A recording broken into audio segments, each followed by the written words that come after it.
কোটা আন্দোলন ঘিরে সৃষ্ট সহিংস পরিস্থিতির কারণে দীর্ঘ 10 দিন ধরে বন্ধ ছিল মোবাইল ইন্টারনেট সেবা কার্যক্রম। আর এর ফলে 13 কোটির বেশি গ্রাহক বঞ্চিত ছিল মোবাইল ইন্টারনেট সেবা থেকে, যার কারণে স্থবির হয়ে পড়ে স্বাভাবিক অনলাইন যোগাযোগ কার্যক্রম। তবে বিকেল 3টা থেকে আবারও মোবাইল ইন্টারনেট সেবা চালু হয় সব বয়সের মানুষের চোখ এখন মুঠোফোনে। সবকিছু আবার ইজিলি ইউজ করতে পারবো, স্মুথলি সবকিছু কাজ করতে পারবো।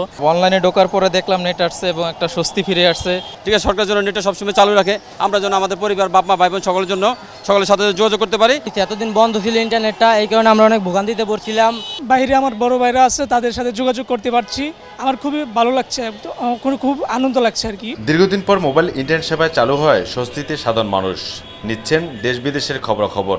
তবে ধীরগতির অভিযোগ রয়েছে অনেকেরই। যেহেতু ফর্ম ফিল আপের ডেট দিয়েছে আমার, নেট কপি উঠানো যাচ্ছে না, অনেক হ্যাসেল হচ্ছে, তারপর নোটিশও ঠিকমতো পাওয়া যাচ্ছে না, নেট তো স্লো খুব। আর এদিকে মোবাইল ইন্টারনেট চালু হলেও ফেসবুক, ইনস্টাগ্রাম, হোয়াটসঅ্যাপ, টিকটক বন্ধ রয়েছে। অবশ্যই দপু, মাই টিভি, ঢাকা।